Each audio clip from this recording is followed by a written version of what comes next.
Reciban todos un cordial saludo. Mi nombre es Rubén Darío Canosa y ahora tengo el honor de compartir con ustedes esta segunda sesión en línea o clase en vivo 2 del curso Funcionamiento e Instalación de Máquinas Eléctricas Rotativas. Hoy vamos a trabajar sobre los principios básicos de máquinas eléctricas rotativas. El objetivo entonces es brindar los principios básicos de las máquinas eléctricas rotativas y las magnitudes fundamentales que intervienen en esta. Este encuentro también incluye las indicaciones y directrices de trabajo de la unidad 2. La agenda compuesta para el día de hoy consta de saludo inicial que acabamos de dar. Seguimos con actividades calificables para la unidad 2, cuáles son las actividades calificables, y ya después vamos a hablar sobre los principios básicos de máquinas eléctricas rotativas, donde vamos a dar todo un recorrido a la base conceptual que tiene que ver con los conceptos que giran alrededor de electricidad, magnetismo, circuitos eléctricos, que hacen parte de las máquinas eléctricas como tal. Sesión de preguntas después y conclusiones. Recordemos que el curso es 100% virtual. Todas las sesiones en línea son programadas, pero tienen asistencia voluntaria. Si no pueden asistir, se dejan grabaciones que se van a enviar en contenido de curso, proyectos, sesiones en línea, grabaciones, sesiones en línea, como se explicó en la primera clase en línea que tuvimos hace 8 días. También se envían al correo electrónico, al chat WhatsApp y también van a quedar disponibles en el EduBlog Circuitos Eléctricos, como se hizo toda. Recuerden que todas las actividades se hacen directamente desde la plataforma del curso. Dentro de las actividades calificables que tenemos para la unidad 2 está la primera opcional, que es realizar un envío de mapa mental para identificar un generador y motor eléctrico. En eso sí quiero aclarar. Hay algunos, por ejemplo, uno que me envió y envió un plagio, envió tal cual una imagen que está pues en la web, como tal, se pueden basar en ella, pero háganlo ustedes, que sea diferente, no sea exactamente igual, lo pueden hacer a mano alzada o cualquier elemento de los recursos que pueden tener que estar disponibles. Entonces, esa es como la idea. Aquí dejo, por ejemplo, les voy a copiar aquí en el chat de aquí de la sesión este enlacecito que tiene que ver con la sesión donde pueden encontrar de pronto recursos en línea, si quiero hacer mapas mentales o conceptuales como tal, que puedan indagar. Entonces, en ese que hay, en algunos, entonces ustedes se pueden basar, algunos, pero la idea es que lo hagan a partir del concepto, de lo que damos hoy en la unidad temática o de los materiales del curso y que ustedes lo construyan. Es una actividad opcional. Tenemos también la otra actividad, que es la actividad calificable. O sea, está opcional. Si tú la haces y no quieres presentar ya la evaluación en línea, que es de conceptos, de explicar el funcionamiento de máquinas eléctricas rotativas, entonces, o la perdiste y presentaste bien, se te exonera de esta actividad. Sí, lo mismo, entonces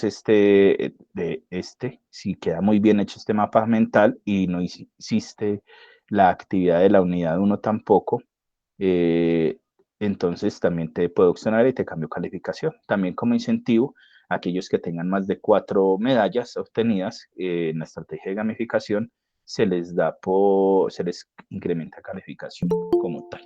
Entonces, esas son las dos actividades calificables que hay para la unidad. Ahora, entonces, vamos siguiendo el orden del día propuesto. Vamos a hablar sobre la base conceptual de principios básicos de máquinas eléctricas como tal. Entonces, en esta, si van surgiendo dudas, las escriben en el chat y después miramos el espacio para aclarar si hay alguna inquietud al respecto o levantan la mano. Entonces, esas son las dos actividades como tal. Para tener en cuenta, también les envío esta opción. Entonces, si yo cojo y voy a coger algo de un documento en línea, y entonces si lo presento es como si fuera tuyo. Entonces les decía el caso, alguien me presentó un taller y ha hecho de internet. Eso es plagio. Si vas a colocar elementos de alguien, puedes entonces hacer la cita y la referencia, así como se explicó en la primera sesión en línea. Este es un recorderis de qué elementos pueden tener. Este también lo mandé como anuncio para citar y referenciar. Aquí, entonces, ya vamos a empezar la base conceptual. Entonces, primero, partimos del concepto de máquinas eléctricas. Máquinas eléctricas es el conjunto de dispositivos, mecanismos que tienen la capacidad de generar, transformar y aprovechar la energía eléctrica para producir un trabajo. Eso es visto desde la visión mecánica. Y estas máquinas se pueden clasificar en rotativas y estáticas. Las rotativas están provistas de partes que giran, como los dínamos, los alternadores, los motores. Y las estáticas no disponen de partes móviles, como son los transformadores como tal. Los motores y generadores eléctricos son un ejemplo más simple de una máquina rotativa. Entonces, aquí estamos viendo en la figura, arriba en la primera parte, vemos de color azul una fotografía de un generador y en la otra vemos de color gris un motor eléctrico, pues con una parte abierta que se ve en la parte interna. Entonces, por lo tanto, las máquinas eléctricas rotativas tenemos entonces parte de una energía mecánica, puede generar energía eléctrica o a partir de energía eléctrica genera energía mecánica. Entonces, cuando se conecta energía eléctrica y genera movimiento mecánico, es el motor. Pero cuando es la mecánica, entonces esta misma máquina y empiezo a generar de yo movimiento como tal, genero la energía eléctrica. Es como el doble ciclo que hay entre los dos. Aquí tenemos una fotografía de lo que es el principio, uno de los elementos de funcionamiento de los motores, que es a partir de los imanes. Entonces hay unas fuerzas de atracción y repulsión que existen. Entonces los imanes tienen un polo positivo, un polo negativo. Entonces, de acuerdo a eso, también los motores, para poder generar su movimiento al interior como tal, están formados de dos polos alternados entre el estator y el rotor, ya que los polos magnéticos iguales se repelen y los polos magnéticos diferentes se atraen, produciendo así un movimiento de rotación. Ya aquí, entonces, si vemos entonces dentro de las partes de un motor eléctrico, entonces aquí estamos viendo en la primera, la basecita es donde está, se le conoce como bancada. Tenemos en el centro como tal, que es la parte donde va a girar como tal, es el inducido rotor, que aquí lo hemos visto de lado, ese de color gris. Encontramos que afuera, entonces en afuera, en toda la parte, es la culata, y dentro de la culata, ahí encontramos que ahí se ubican las bobinas, que son los rollos de alambre, las bobinas del inductor. Está la base polar, el borde polar, la pieza polar, el núcleo polar, y ya a partir de él encontramos que hay unos cojinetes, está el eje, está el colector y está la polea de accionamiento, un ejemplo de partes de un motor eléctrico. Según el tipo de alimentación eléctrica, las máquinas eléctricas las podemos encontrar de corriente continua, de corriente alterna o de corriente universal como tal. Aquí entonces vemos, de acuerdo, si vemos desde el punto de vista eléctrico, las fases de alimentación de nuestro sistema eléctrico que nos llega a las casas, llega también a la industria, generalmente vienen por unas fases y un neutro común. Entonces, por ejemplo, el motor monofásico generalmente se conecta de un neutro y una de las líneas que sería una fase. Si es un motor bifásico, se conecta directamente desde las otras dos fases. Y si es trifásico, se conecta directamente a las tres fases. Entre neutro y cada fase hay aproximadamente 110, 120 voltios. Entre neutro y la fase T, entre neutro y la fase S y entre neutro y la fase R. En cada una hay un promedio de 110, 120 voltios, por eso se dice el bifásico, ahí habrían, entonces entre fase y fase si midiera, ya se sumarían, serían 220 voltios, y el trifásico serían las 330 voltios, porque se suma pues cada partecita de la fase.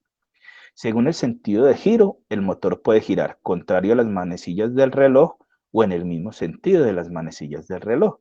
Depende del tipo de energía del motor. Si es de continua, se cambia la polaridad, porque es como una batería, y entonces con una gira para un lado y si se cambia la polaridad, gira para el sentido contrario. Cuando es de corriente alterna, ya depende de la frecuencia o la fase, es que pueda generarse ese cambio de sentido de giro. Por su carcasa podemos encontrar motores de carcasa cerrada o de carcasa abierta. Para el funcionamiento de una máquina eléctrica rotativa se pueden analizar lo que es la potencia eléctrica y mecánica, que depende de las pérdidas internas del motor, determinan su eficiencia. Entonces, eso tiene que ver con los parámetros de operación. Entonces, hay una potencia eléctrica como tal, hay una potencia mecánica, una eficiencia, y de esa potencia eléctrica como tal, y lo que se llaman las revoluciones por minuto. De acuerdo a esa, la parte que se conecte va a generarse. Ya vamos a hablar ahorita todos esos conceptos como tal. Entonces, para el primer concepto que entra, como hablamos de energía, está el concepto de la generación de un voltaje alterno. Un voltaje alterno de corriente alterna, o sea, cambia continuamente en magnitud y periódicamente invierte su polaridad. Los voltajes por arriba del eje horizontal tienen polaridad positiva, mientras que los voltajes por debajo del eje tienen una polaridad negativa. El voltaje de corriente alterna puede ser producido por un alternador y solo los alternadores generan voltajes de corriente alterna. Si aquí vemos en las imágenes, encontramos entonces el principio básico de un alternador, vemos donde encontramos los dos polos como tal, y a medida que va girando, va generando una trayectoria de una señal como si fuera senoidal. Pues aquí lo vemos. Entonces, aquí, a medida que va girando, entonces se va produciendo ese movimiento. Si yo lo visualizara con un dispositivo que es el osciloscopio, vería esta forma de onda. La forma de onda es la forma como se llama, ya sea la representación en una gráfica o una ecuación de una señal. Y estas señales tienen unos valores característicos. Entonces, cada vez que va girando, cuando va de 0 a 90 grados, va siguiendo esa trayectoria, como vemos, llega al punto B y tendríamos el valor máximo que se conoce como valor pico. Ya después sigue de esos 90 grados a los 180 grados, la mitad de la onda, entonces va descendiendo hasta cero, hasta el eje, y ya entre 180 y 270 va incrementándose hasta obtener un valor pico negativo, y ya vuelve de 270 a los 360 grados hasta dar la vuelta, llega al origen. Y esa es la forma que describe una señal que se conoce como la señal senoidal, donde aquí entonces generalmente tenemos un valor pico que es positivo, un valor pico negativo, un periodo que es cada vez que va la señal, que se mide generalmente en ciclos por segundo, y la frecuencia, que es el inverso de eso. En Colombia, generalmente, la generación de energía eléctrica se da 60 ciclos por segundo, o sea, 60 Hz.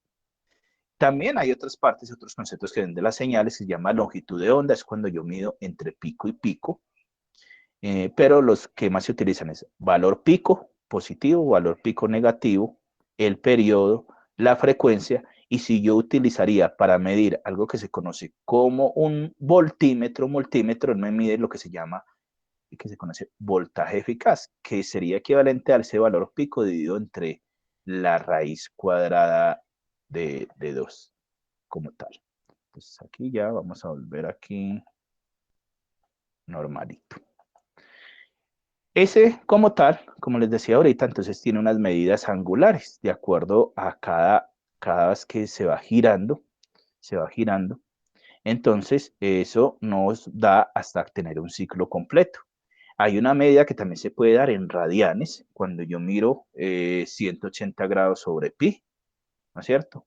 Y generalmente en las operaciones si se va a trabajar en radianes o grados como tal. Entonces, pi sobre 180 grados por los grados para que dé en radianes, ¿no es cierto? Entonces, aquí se puede determinar también cómo transformar de radianes a grados, se multiplica por 180 grados sobre pi, y si quiero pasar de grados a radianes, también, entonces esta fue la otra, la fórmula como tal. Aquí estamos viendo como los conceptos nomás que tienen que ver con ello. No vamos a profundizar mucho. Entonces, lo que les decía, la onda, la señal, la forma de onda es como se conoce. Si yo viera esta gráfica, os la describo con una señal que se llama senoidal. esta es que sería la ecuación, que es valor máximo, que es, o valor pico, es el valor instantáneo, por el seno del ángulo que se llama el ángulo que se va formando ahí, teta, que es el ángulo de rotación en grados. Entonces, aquí podemos determinar un voltaje en forma senoidal fluctúa entre 0 y un máximo de 10 voltios, 10 voltios pico. ¿Cuál sería el valor del voltaje al instante de ese ciclo? Si va a 30 o 90 o 70 grados, simplemente que haríamos aplicar la fórmula, ese valor de esos 10 voltios por el seno de 30 o por el seno de 90 o por el seno de 70 y nos va a dar ese valor instantáneo que va teniendo pues en cualquier instante de tiempo. Se dice que una corriente es alterna, entonces si cambia de sentido periódicamente. Entonces vemos, hay una parte donde va un sentido positivo y un sentido negativo, como tal. El periodo es el tiempo que se requiere para completar el ciclo, y entonces es lo que les decía ahorita. Entonces si se gira 60 ciclos por segundo, sería 60 Hz, generalmente, que sería la frecuencia, que es el inverso del periodo. Y hay otros países, creo que es en Argentina, Perú, algunos países de Europa, la energía se genera a 50 ciclos por segundo. Aquí nos llega a 110 voltios a los hogares la monofásica y a 60 Hz, y en Europa llega generalmente a 50 Hz y 220 voltios. Por eso entonces, si yo tengo un electrodoméstico de allá para acá, ¿qué tendría que hacer? Conseguirme un transformador que me reduzca de 220 a 110 voltios y ya queda solucionado. Eso es lo que tienen a veces los adaptadores que venden por ahí. Hay otro concepto básico que tiene que ver con todos estos elementos que se llama el condensador. El condensador se define como un par de placas paralelas separadas por un material que se llama dieléctrico. Y de acuerdo a ese dieléctrico, ese material, encontramos condensadores cerámica o mica, de papel o vidrio, de tantalio o los que se conocen como electrolíticos, que tienen polaridad. Entonces, hay dos superficies conductoras que se separan ese material y él se dice que él almacena energía en forma de campo eléctrico. Su unidad de medida es el faradio. Y entonces aquí vemos, esta sería como las operaciones o la forma matemática que se dice que entonces en el condensador, como se carga, hay una medida de carga que se mide en coulombios, es igual a la capacitancia por el voltaje. Y la derivada de esa carga, cómo se va incrementando esa carga en el tiempo, a partir de eso podemos determinar que es la corriente multiplicada por ese valor de capacitancia. Y la integral de esa que la operación contraria a la derivada pues, nos permitiría obtener el valor del voltaje. Estas pues son las ecuaciones. Entonces uno en un condensador puede determinar este WC es la energía y la fórmula de energía es un medio de la capacitancia por el voltaje al cuadrado o un medio de la carga al cuadrado sobre la capacitancia. Y también puedo medir la potencia instantánea, que es el producto del voltaje en el tiempo por la corriente en el tiempo, o también está dado por el voltaje, por la capacitancia de la derivada del voltaje con respecto al tiempo. Entonces aquí estos son fórmulas matemáticas que cuando uno empieza a ver eso en electricidad y magnetismo, electromagnetismo, que es lo que se ve. El condensador como tal tiene una combinación, hay una forma de combinarse que es la conexión de los capacitores. Si se conectan en serie, es como si fuera resistencias en paralelo, entonces se aplica esta fórmula, que si fueran dos, el producto sobre la suma, y si fueran más de dos, entonces hay que sacar la fórmula pues del equivalente. Y si se conectan en paralelo, es como si estuvieran en serie, se suman las capacitancias. Entonces tengo un condensador, tengo un condensador, por ejemplo, de 10 microfaradios y otro de 2 microfaradios. Si los conecto en paralelo, ¿qué pasa? Se suman, entonces daría 12. Pero si los conecto así en serie, ¿qué haría? Se dividiría, entonces tendría que hacer ese producto y me queda un valor mucho menor del de 2 microfaradios si fueran paralelo. Con los capacitores, a veces uno describe y modela en la parte de control eléctrico, automatización, porque hace la analogía como un sistema de llenado de tanque de agua o tanque de gas y se conoce un sistema de primer orden. Entonces, generalmente esa primera carga se da en una que se conoce la constante de tiempo Y esa constante de tiempo está determinada por el valor de la resistencia por la capacitancia y nos da una medida de segundos. Y ese 63% es el que se da en la primera unidad de tiempo. Y él se carga en 5 constantes de tiempo, o sea, 5 veces ese llega donde hay aproximadamente un 2% de error que no llegue al total, pero entonces se estima que ya quedaría cargado el elemento como tal, entonces para poder generarlo. Y si le conecto ya una resistencia después de cargado y le quito la energía, él se me va descargando como tal, como lo vemos acá, y ocurre generalmente la primera constante de tiempo se descarga a un punto 37 o 37% y se va generando en ese mismo valor como tal. Para la descarga entonces de los condensadores se conectan entonces en serie una resistencia, que es la que me permite generar esa descarga. Inicialmente, cuando la carga es muy grande, lo que sucede con la fuerza electromotriz, que es esa fuerza que pasa a través de ese elemento conductor de energía, activa una corriente que está en su valor máximo y se conoce como I, donde se indica para la unidad de corriente y su unidad de medida es el amperio, y de tensión o voltaje, V, su medida es el voltio, de carga es el coulomb como tal. Y la medida de resistencia es el ohm u ohm. Entonces, en eso, entonces se va generando incrementos o decrementos de corriente de acuerdo pues a estos procesos. El otro elemento se llama el inductor. El inductor se conoce como una bobina o un rollo de alambre conductor y él almacena energía en forma de lo que se conoce como campo magnético. Su unidad de medida es el Henry. Entonces ahí lo que hacemos es, si aquí encontramos pues la fórmula, entonces el voltaje es igual a la bobina por la derivada de la corriente con respecto al tiempo, o sea, se incrementa corriente en el tiempo, y si sacamos la integral de eso, tenemos la fórmula de la corriente como tal, y tenemos la fórmula entonces para W, que es la energía, y P, que es la potencia instantánea que se puede determinar en cualquier instante como tal. En el inductor, lo que se conoce en lugar de carga se dice incremento y en lugar de descarga se llama disminución, pero es el mismo patrón como tal de estas, sino que ¿cuál sería la diferencia? Que ya la constante de tiempo en el inductor sería no valor de la resistencia por la capacitancia, sino la resistencia dividido entre la bobina, es el valor pues de la constante de tiempo que se utiliza en estos componentes. Y su conexión es como si fuera resistencia. Si los conecto uno enseguida del otro, es como si fueran resistencias en serie, se suman. Y si los conecto en paralelo, pues se divide como tal. Se divide ese valor. Esas bobinas, entonces, hay una relación entre ese voltaje y la corriente que se llama la autoinducción. Eso es una propiedad física que es la ley de Lenz. La ley de Lenz me dice, a un efecto inducido me genera una fuerza puesta a la causa que lo produce.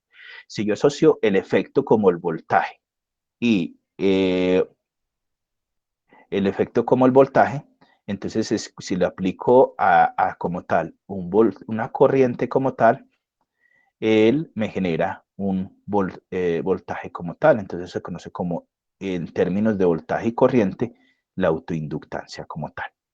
Esa L es la constante denominada inductancia o coeficiente de autoinducción, su unidad de medida es el Henry, y vamos a tener entonces dos componentes. Uno, que es mientras se carga esa constante, se llama estado transitorio, y el elemento y se miran si determinan estos valores instantáneos. Y el otro, cuando ya está cargado o la bobina pues ya tiene la energía o la capacitancia está cargada, el condensador, entonces ya decimos, ya entra un estado que se llama el estado estable, que es ya como funciona en la parte eléctrica general como tal. En las bobinas, entonces, la inductancia se puede determinar matemáticamente por esta fórmula, que es, entonces, uno generalmente la enrolla, si, por ejemplo, ¿qué es lo primero que ustedes van a hacer? Que lo hacen empíricamente para hacer la bobina, para construir el motor básico, lo que hacen, generan es esa bobina como tal, y entonces uno puede tener un número de espiras, que es como tal, el área de esas espiras, la longitud y la permeabilidad del núcleo, y ya con eso puede determinar también el área. En una bobina lineal, la inductancia de una bobina lineal es un valor positivo que no depende de la tensión y de la corriente, solo depende de la geometría y de los materiales. Aquí, por ejemplo, está este enlacecito que es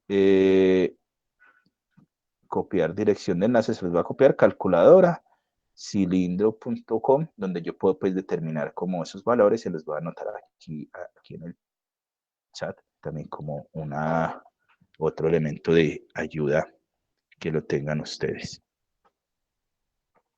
Listo, aquí continuando. Entonces tenemos un circuito RL, la resistencia con la bobina. Entonces inicialmente cuando se incrementa la corriente en el tiempo y es grande, hace que sea grande esa fuerza electromotriz y que la corriente sea pequeña. Entonces la corriente aumenta a su valor máximo cuando I da la tasa de cambio que sea cero. Es lo que equivale en esto que se llama el aumento de energía en la corriente, donde les decía ahorita, la constante de tiempo en este está por el valor de la bobina sobre el valor de la resistencia y se mide en segundos y también se dan 5 constantes de tiempo. Y para la descarga también, entonces se obedece en el mismo porcentaje, sino que la primera descarga se da al 37% como tal.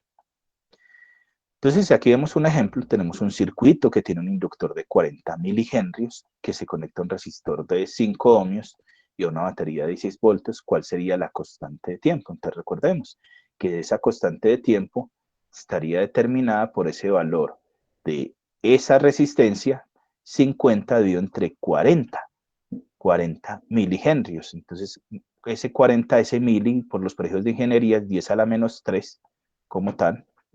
Entonces, y ahí puedo determinar que ese valor, quinta de 5, 1 de 48, me da alrededor de 8 milisegundos.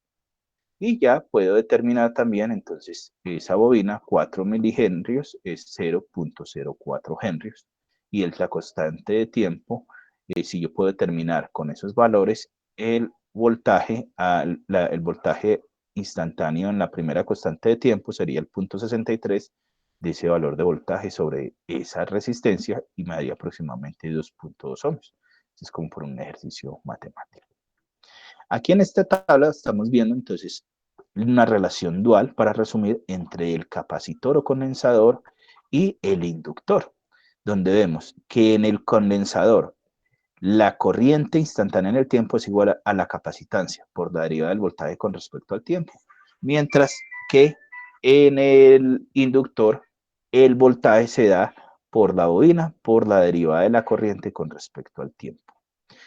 Si vemos el voltaje en el condensador, entonces empieza generalmente, puede tener una carga inicial, este es un voltaje inicial que lo tenga ahí, más 1 sobre la capacitancia por la integral de la corriente con respecto al tiempo. Y si vemos en el inductor sería la corriente, de acuerdo a ese valor que tenga inicial, sobre 1 sobre la bobina por la integral del voltaje con respecto al tiempo. Aquí sí puedo determinar el cálculo matemático de esa potencia instantánea en cualquier instante de tiempo, y aquí sí puedo, y aquí ya para determinar cuál es la energía, y la energía que se mide de ellos se da en julios, que es un medio de la capacitancia por el voltaje al cuadrado, y en el caso del inductor, un medio de el valor de la bobina por la corriente al cuadrado. Con bobinas construimos algo que se llama el transformador.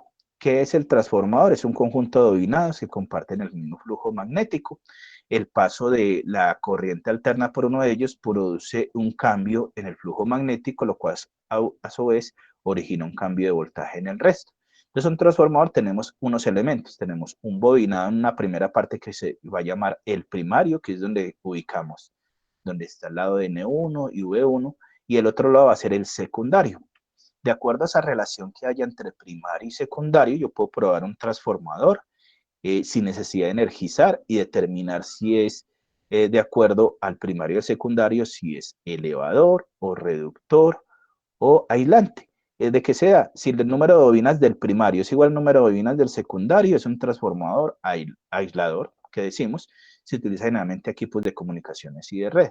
Si el valor del primario es mayor a la del secundario, entonces, por ejemplo, relación 10:1, es un transformador reductor, como los que encontramos en los electrodomésticos o los que encontramos ya en la calle de la energía que nos viene de las generadoras de energía. Y si es al contrario, el primario es menor que el secundario, entonces estamos hablando de un transformador elevador, que es como los que encontramos en las UPS.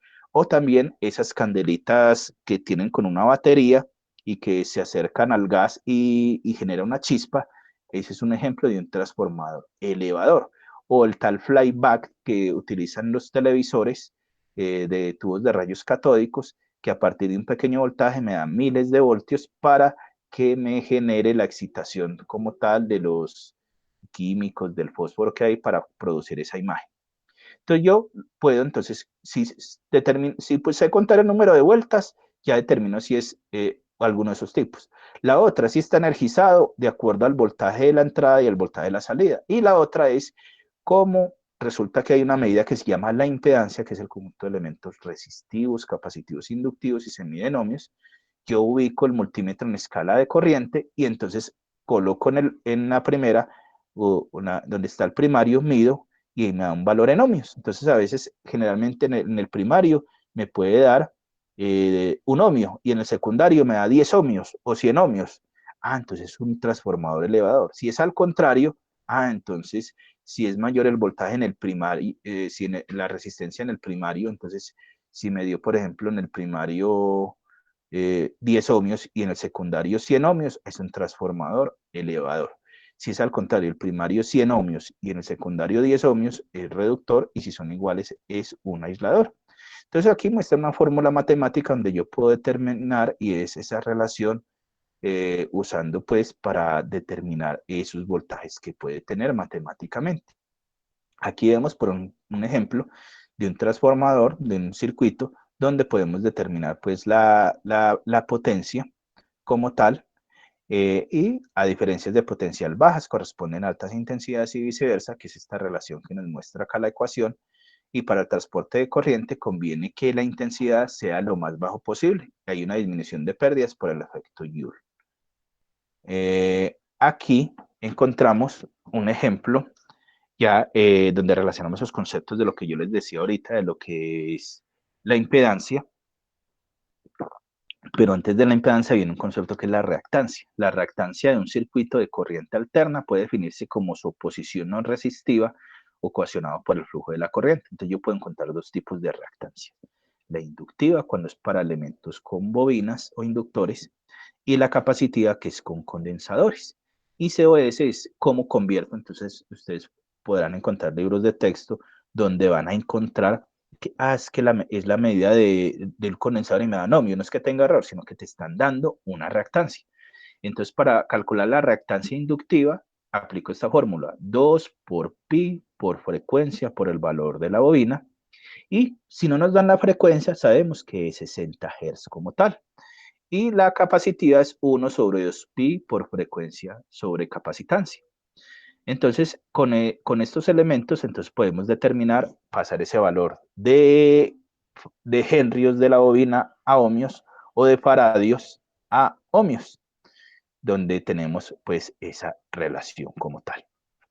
Ya como los elementos de un circuito, entonces generalmente encontramos, está la fuente de tensión alterna, generalmente que está dada por una forma de representación. Hay una forma de representación que se llama la polar, todo en términos de la magnitud y un ángulo de fase, y cuando yo hablo de fase es cuando comparo dos señales como tal. Si no hay comparación, si no hay dos señales, ahí no tengo. Entonces, generalmente la fase en estos elementos comparan eh, cómo está el voltaje con respecto a la corriente para determinar lo que se conoce como el ángulo de fase. Y la forma de representación rectangular es cuando yo lo represento como una parte real y una parte imaginaria. Entonces aquí vemos, por ejemplo, una resistencia. Es una resistencia, su número como tal es si fuera real, y si fuera en forma rectangular, sería solo el valor real y cero valor imaginario. Y si fuera en términos polares, sería el valor de magnitud con un ángulo de fase de 0 grados.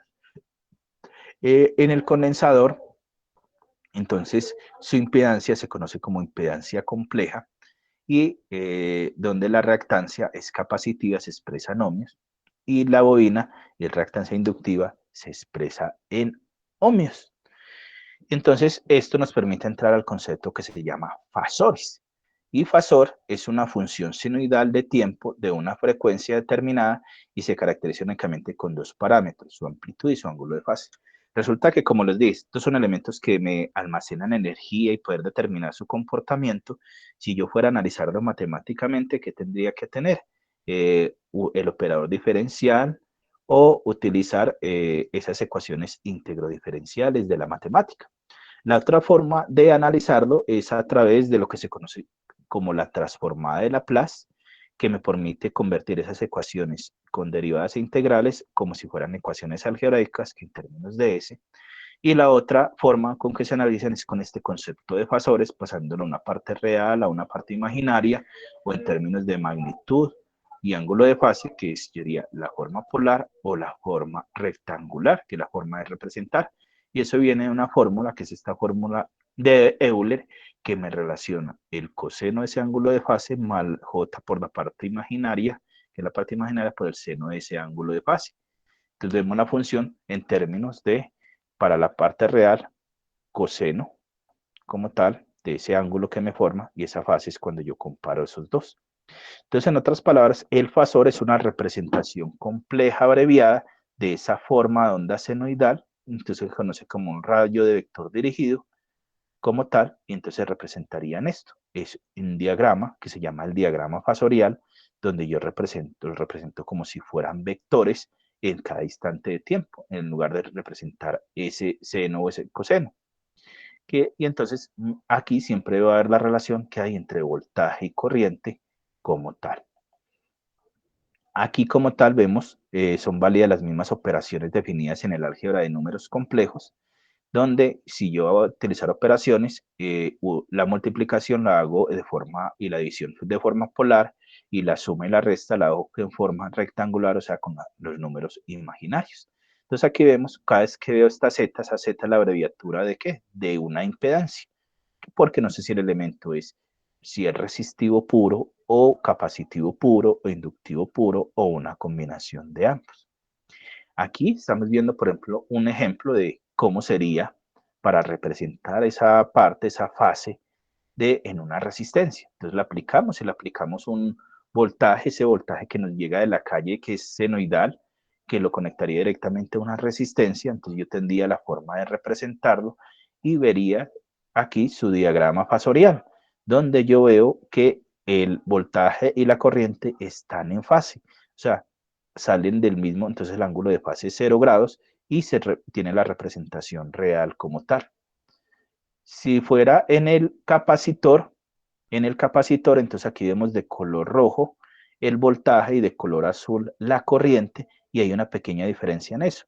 Entonces se dice que la intensidad, o sea, la corriente, está atrasada con respecto al voltaje en una relación de pi medios y radianos, es decir, 90 grados ideales. Mientras que en el inductor, aquí si fuera, aquí este era la gráfica, si este es el inductor. Y aquí si fuera la gráfica, veríamos que entonces la corriente viene para abajo y el voltaje en la parte real, si lo viéramos, y se representa de esta manera. Y si lo vemos aquí, entonces si lo viéramos acá, como esto sería en el tiempo, en un osciloscopio, pero muchas veces lo que tratamos de representarlo de esa forma fasorial. Ya en el condensador, y es lo contrario, se dice, la corriente se adelanta con respecto al voltaje, y entonces vemos aquí cómo la misma corriente sigue azul, el voltaje aquí, entonces en un ángulo de 90 grados. ¿Y para qué son estos conceptos? Aquí muestra el diagrama fasorial, para seguir algo que nos vamos a tener en cuenta para poder relacionar cómo están aplicados. Por ejemplo, esto aquí vemos una relación entre una bobina y un condensador en paralelo. Esto se llama circuito tanque. Con esto generalmente puedo generar eh, lo que se llama, lo que se llama, se me está escapando en este momento el nombre, cuando estos dos son iguales, sus valores son iguales, genero lo que es un circuito tanque para generar esas señales para generar, por ejemplo, un transmisor de AM o de FM, y entonces muchas veces consigo o una bobina variable o un condensador variable para ajustar eso, que es como cuando sintonizamos en los radios. Resulta que la información nos va a una señal, entonces llegó la información. Y con este circuito tanque, ¿qué hago? La monto para que vaya encima, es la moduladora, es como si fuera el mensaje y va el mensajero que lo lleva en una moto. Cuando yo monto ese mensaje en la moto, estoy haciendo esta operación. Entonces, como tal, para poder enviar la información, pues ya es de la parte de comunicaciones. Ya cuando uno trabaja en la parte de comunicaciones, estos conceptos, ya se trabaja la fase, entonces una se lo trabajo con base a la fuente, o 50 o 60 Hz, pero si ya fuera para comunicaciones, para generar eso, todos deben de estar al mismo ángulo de fase como tal. Entonces, voy a generar esto, una frecuencia de 1 MHz, 1 kHz, como tal, para generar esos valores. Y aquí veo es unas representaciones como este, que sería un circuito mixto, lo puedo determinar y hacer operaciones y hacer como la representación. Aquí simplemente estamos visualizando. Todo esto entonces nos permite llegar que hay un concepto que se llama la potencia en corriente alterna. Entonces, la potencia está dada, si la miro instantáneamente, el valor, el producto de ese voltaje por la corriente. Pero esta sería la potencia promedio que me puedo generar y determinar. Pero hay algo muy importante que llama ese factor de potencia que está por ese coseno, ese ángulo de fase que puedo determinar. Ese valor eficaz que me dice acá es cuando yo mido con el multímetro. Entonces, cuando yo mido con el multímetro, ese valor eficaz siempre lo va a tener, que es una representación polar en magnitud, que es coger ese valor pico máximo dividido entre raíz de 2. Entonces, la potencia aquí instantánea las puedo mirar en el tiempo, o ya cuando está el elemento como tal cargado, puedo determinarla por el valor eficaz, y cuando mido con el multímetro el voltaje, cuando mido con el multímetro la corriente, y la multiplico por ese coseno de ese ángulo de fase. Entonces, si hablamos de potencia compleja, ya cuando intervienen estos elementos en la impedancia, encontramos esa forma de representarla y encontramos lo que se conoce el triángulo de potencias. Y el triángulo de potencias que me muestra que existen tres potencias. Una potencia activa, que es la que se mide en vatios, que generalmente se dan elementos resistivos. Una potencia reactiva, que me la dan los elementos de almacenamiento de energía, ya sea el condensador y el inductor. Y una potencia aparente, que es la real, que si lo representamos en un triángulo, sería como la hipotenusa de esos ángulos, y esa es la real. Entonces, si yo voy a determinar una OPS, siempre me van a decir, tiene unas unidades. Entonces, ¿qué sería? El, volti, el voltiamperio. Ese voltiamperio es la medida que me da eso. Resulta que en el mundo real encontramos que los motores tienen es bobinas. Y en las fábricas, todas esas bobinas, esos ventiladores me generan mucha energía. Entonces tiene un alto costo. Entonces por eso se utiliza algo que se llama el banco de condensadores para equilibrar de acuerdo pues a este triángulo de potencias para generar eso. Entonces, en resumen, podemos decir que el factor de potencia debemos de tener en cuenta que cuando un circuito es puramente resistivo, la disipación de la potencia es igual al producto del voltaje por la corriente, porque el ángulo de coseno de 0 grados es 1 y me da el valor como tal. Pero hay momentos en donde esa carga puede tener una carga inductiva o capacitiva, y es donde debemos determinar esos valores. ¿Y cómo se mide ese factor de potencia? Se llama el cosenofímetro, el dispositivo que me lo mide. Aquí ya no palabras, ya no en elementos tan matemáticos, sino como más generales, podemos ver el factor de potencia. Entonces, lo anterior es como elementos generalmente de presentación que yo doy cuando doy los cursos de electromagnetismo, electricidad, circuitos en corriente alterna como tal. Ya aquí, entonces, podemos ver un resumen, una síntesis de eso, ya sin tanta fórmula matemática, donde vemos que hay un triángulo que se llama triángulo de potencias, donde tenemos la potencia aparente, que es la real, la reactiva, que está por esos elementos condensadores e inductancias, y la potencia activa, que es la que me da elementos puramente resistivos. La potencia, entonces si vemos acá, la potencia activa, los diferentes positivos eléctricos convierten la energía eléctrica en otras formas de energía, como mecánica, lumínica, térmica, química, entre otras. Esta energía es la energía útil, que permanece activa, y la simple potencia similar consumida por una resistencia y se expresa en watts de vatios. La potencia reactiva es la que está por motores, transformadores y en general todos los dispositivos eléctricos que hacen uso de ese efecto de campo electromagnético y requieren una potencia activa para ejecutar ese trabajo útil, pero mientras que la potencia reactiva se utiliza para la generación del campo magnético. Entonces, por eso en las empresas lo cobran, entonces hay que corregirlo y por eso es que se montan los bancos de condensadores, porque si no castigan esa energía y se reduce a términos de 0.98, 0.99, que es como lo ideal. Y la potencia aparente es la que resulta considerar la tensión aplicada al consumo de la corriente por demanda. Está expresada en voltiamperios. Aquí, entonces vemos, si vemos, entonces, generalmente, entonces para esos elementos tenemos el voltaje y la corriente y el cosenofímetro, que es lo que me mide, la diferencia de ese ángulo de fase entre los dos y me determina en ese rango si es capacitivo o es inductivo para ese triángulo. Para el cálculo de reactancias y valor de potencia pueden ser esta hoja de cálculo. Este es un enlace que yo tengo en el Drive. Si yo quisiera, por ejemplo, determinar matemáticamente, hacer los cambios, lo hice en un curso, lo voy a copiar acá, copiar selección, lo estoy copiando acá en el chat porque esta presentación, ustedes saben que yo se las comparto en Uscrive, entonces ese solo lo pueden ver, les tocaría digitar como esos enlaces como tal. Aquí, vengamos otra de la presentación. Entonces ya hice una hoja de cálculo donde se permite pasar de rectangular a polar en sí. Entonces, copiar dirección de enlace aquí. Y también si yo quiero hacer el cálculo de ese banco de condensadores que puedo tener.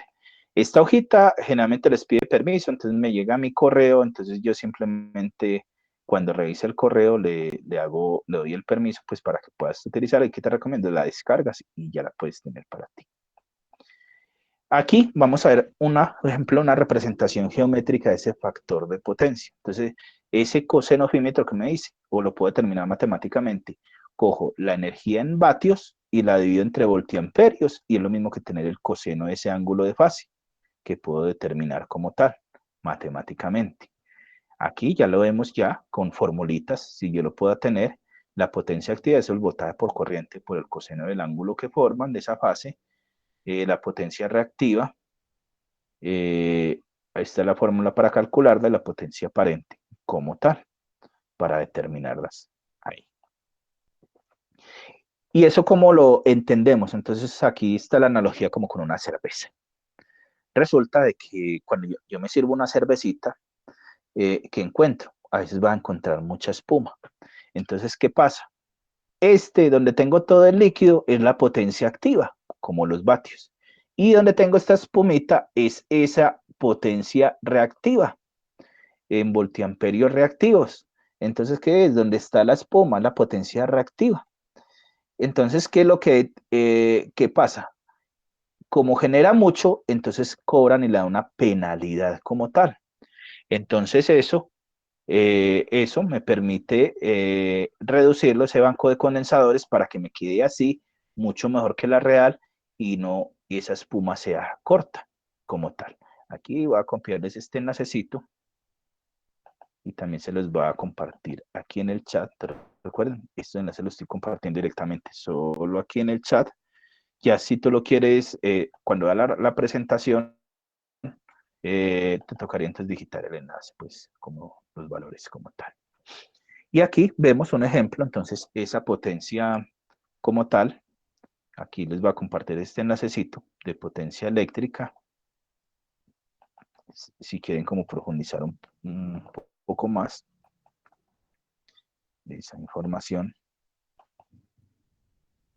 Y aquí este videito de YouTube, donde también pueden complementar un poquito más explicación de esta parte, de este factor de potencia. Para mí, la forma más sencilla la entiendo como con la cerveza.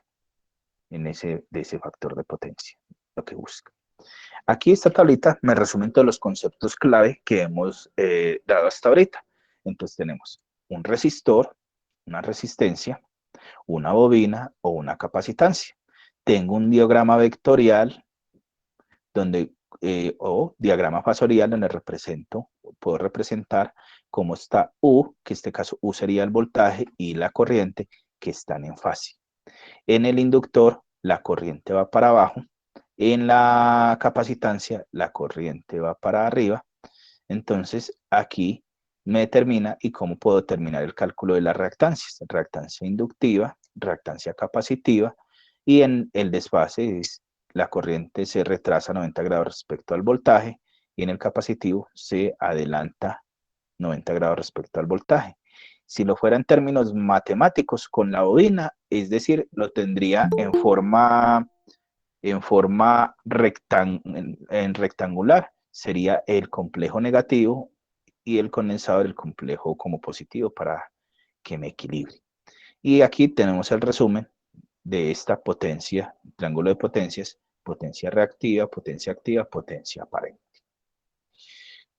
Aquí entonces estamos viendo ya otro elemento, otra definición ya de la potencia, que la rapidez, aunque se realiza un trabajo, en física es potencia es igual a trabajo sobre unidad de tiempo. De acuerdo al sistema internacional, su unidad de medida es el julios por segundo y es lo que se denomina vatios. Sin embargo, estas unidades tienen el inconveniente de ser demasiado pequeñas para propósitos industriales, por lo tanto se utiliza el prefijo de ingeniería K, que significa kilowatt. K significa que está multiplicado por 1000.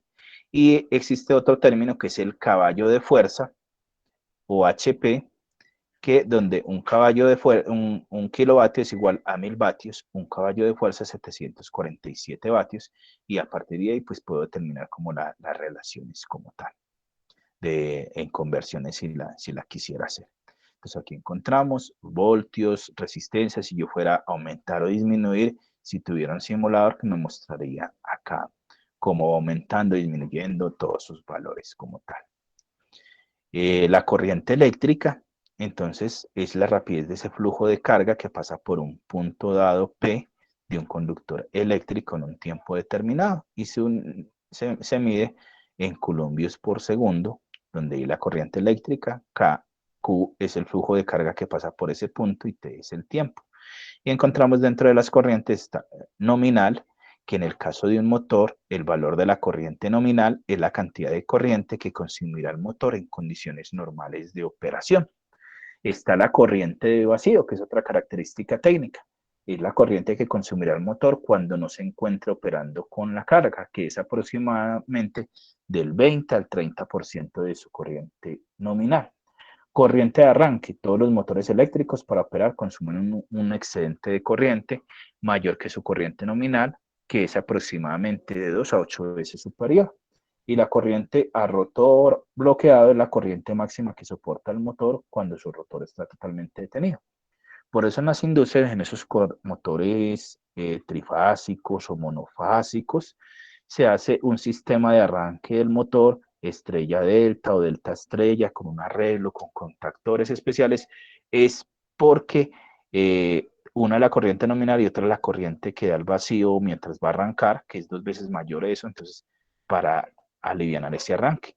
O se utiliza algo que se llaman los variadores de velocidad que permiten como controlar eso. Entonces, a medida que se va moviendo ese motor, va generándose esa corriente eléctrica, pues que si lo viéramos así. Está en los motores eléctricos, está las revoluciones por minuto, o el concepto de RPM o velocidad angular. Es la cantidad de vueltas que da el rotor en un lapso de un minuto. Y el símbolo de velocidad angular es omega. No obstante, en la industria se utiliza también para referirse con las letras N o simplemente las siglas para revoluciones por minuto, RPM. Para calcular entonces las revoluciones por minuto de un motor, se utiliza esta ecuación que generalmente está de acuerdo al valor de la frecuencia dividido entre el número de polos del motor. Y esa nos determina cuál van a ser las revoluciones por minuto. Entonces, recordemos que generalmente Si tenemos de acuerdo o 60 o 50 Hz, depende del país y donde se genere la forma de operación de generación de esa energía, y de acuerdo a los polos ya puedo determinar, entonces cuando es de dos polos, si es a 60 Hz, gira a 3600 revoluciones por minuto, si fuera a 50 Hz, a 3000. De cuatro polos a 1800 revoluciones por minuto a 60 Hz o 1500 si fuera 50. De seis polos se giraría a 1200 revoluciones por minuto o a 1000 si fuera 50 Hz. Y si es de ocho polos, a 900 revoluciones por minuto, 750 si fuera a 50 Hz. De acuerdo, entonces, dependiendo directamente del motor y el lugar de instalación, entonces volvemos a esta que era la primera, la imagen cuando arrancamos el concepto, donde vamos a conectar estos elementos, ya sean monofásicos.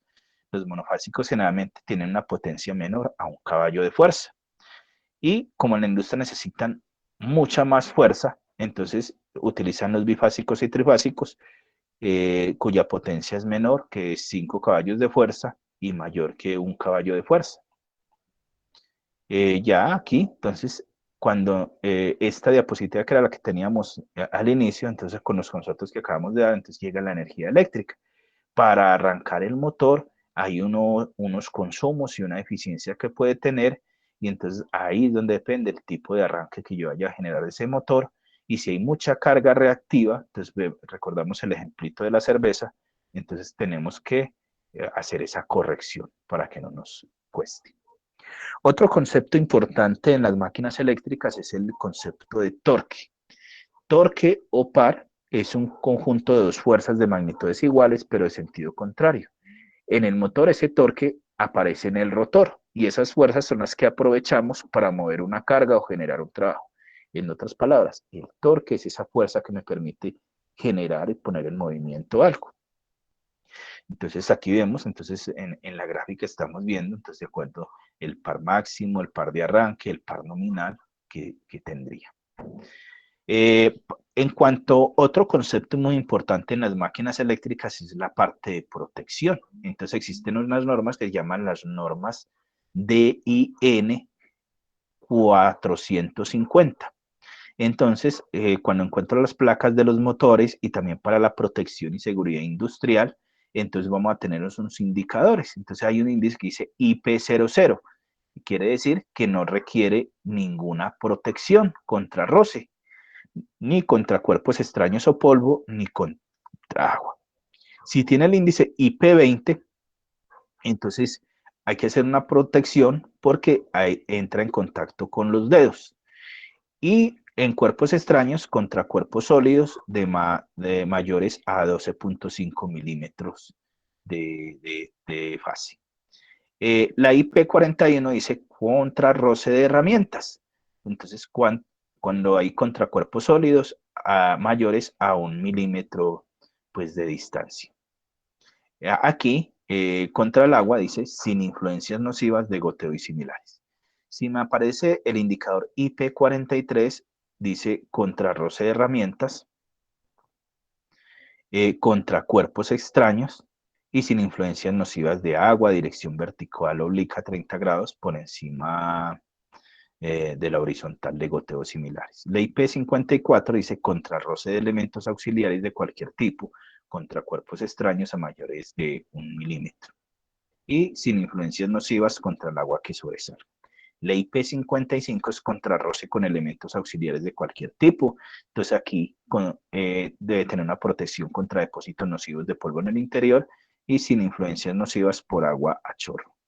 La IP65 es contra roce de elementos auxiliares de cualquier tipo, protección completa contra polvo, sin influencias nocivas por agua contra chorro. Hasta aquí entonces esta es la parte de conceptual que les estaba diciendo al inicio del curso, de lo que vamos a ver. Entonces vamos aquí, entonces de acuerdo a nuestra agenda propuesta, si hay alguna pregunta como tal en el proceso, en el curso, qué es lo que llevan, o si les surge alguna inquietud que les pudiera aclarar. En este momento pues están conectados aquí William Andrés, Bracer, Klinsmann, Yesid. No sé si Bracer tiene alguna pregunta. Klinsmann, William o Yesid. Si no hay preguntas, entonces, No, profe, estamos bien. ok. Entonces les agradezco la participación. Con esto entonces damos por terminada la sesión del día de hoy, donde hemos agotado el orden del día, donde ¿qué vimos? Vimos todos unos principios y conceptos básicos que tienen que ver con las máquinas eléctricas rotativas, donde abordamos desde los conceptos iniciales de la generación de energía, lo que era el inductor, el capacitor, la potencia, el factor de potencia como tal, y unos conceptos relacionados con las máquinas, donde recordemos de forma como tal que existen entonces unas máquinas eléctricas que son como tal, y hay unas máquinas estáticas y otras que son quietas, como los transformadores, por ahí vimos los conceptos, y están las rotativas, que las que generan movimiento. Entonces yo puedo generar a partir de una energía de un movimiento mecánico, energía eléctrica, o de energía eléctrica, un movimiento mecánico. Entonces, ya les agradezco entonces la participación. Entonces voy a parar la